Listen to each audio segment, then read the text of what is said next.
ஏன்னா என்னிடம் மிக மரியாதையோடும் பண்போடும் பழகக்கூடிய ஒரு நண்பர். அவரை இழந்து வாழும் குடும்பத்தினருக்கு என்னுடைய ஆழ்ந்த இரங்கலை இந்த நேரத்தில் தெரிவித்துள்ளேன்.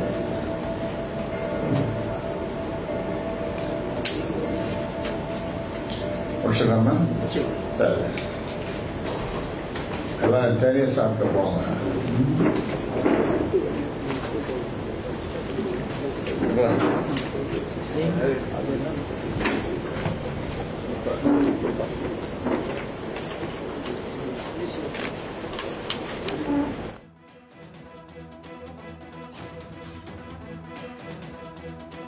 திட்டமிட்டபடி நாளை எனது தலைமையில் பாமக பொதுக்குழு கூட்டம் நடைபெறும் என்றும் வதந்திகளை யாரும் நம்ப வேண்டாம் என்று பாமக நிறுவனர் ராமதாஸ் தெரிவித்திருக்கிறார். அதனை அண்மை செய்தியாக பார்க்கிறோம். திட்டமிட்டபடி நாளை எனது தலைமையில் பாமக சிறப்பு பொதுக்குழு கூட்டம் நடைபெறும் என்று ராமதாஸ் தெரிவித்திருக்கிறார். வதந்திகளை யாரும் நம்ப வேண்டாம் என்றும் மற்றும் ஊடக தொடர்பாளர் சாமிநாதன் மற்றும் எனக்காக பணி செய்பவர்களை மிரட்டி எனது வேலைகளை எல்லாம் எனக்கு எதுவும் செய்யக்கூடாது என்று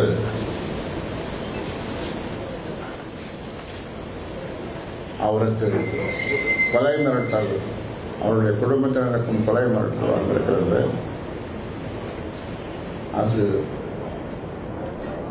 அதற்காக டிஜிபி அவர்களிடம் புகார் மனு கொடுத்திருக்கிறார்.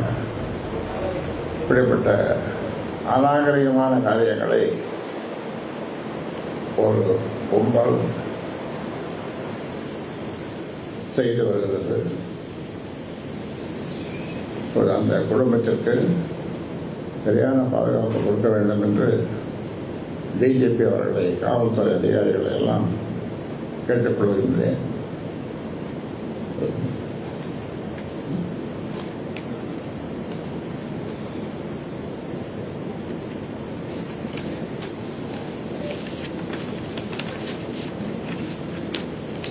சரி,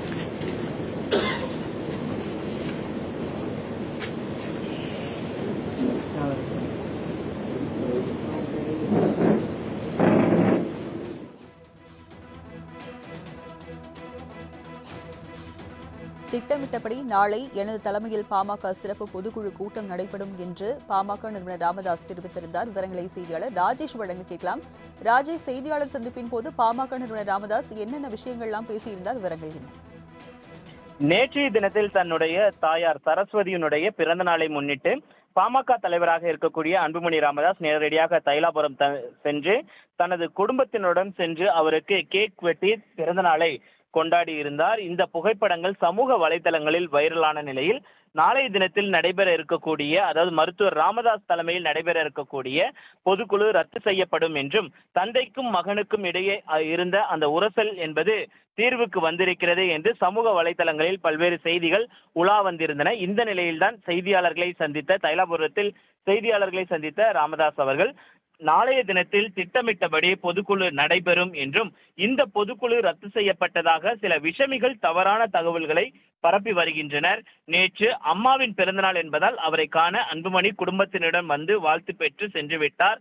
அவர் எனக்கு வணக்கம் தெரிவித்தார், நானும் வணக்கம் சொன்னேன், வேறு எதுவும் பேசவில்லை என்று ராமதாஸ் விளக்கம் அளித்திருக்கிறார். மேலும் பொதுக்குழு ரத்தானதாக வெளியாகும் தகவல்கள் பொதுக்குழு உறுப்பினர்கள் யாரும் நம்ப வேண்டாம். முக்கியமான தீர்மானம் நிறைவேற்றப்பட உள்ளதால் நாளை அனைவரும் கண்டிப்பாக வர வேண்டும். குறைந்தது 4000 பேர் கலந்து கொள்வார்கள். சமூக வலைதளத்தில் வெளியாகும் செய்திகள் பொய்யானவை, அதுவும் ஒரு திட்டமிட்ட சதிதான்.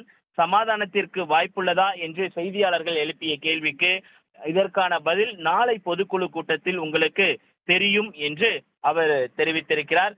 இதனால் தந்தை மகனுக்கு இடையே இருந்த அந்த கருத்து மோதல்கள் முடிவுக்கு வரும் என எதிர்பார்க்கப்பட்ட பாமக கட்சியை சேர்ந்தவர்களுக்கு மருத்துவர் ராமதாசனுடைய இந்த பதில் என்பது மிகப்பெரிய அதிர்ச்சியை ஏற்படுத்தியிருக்கிறது. ராஜலட்சுமி,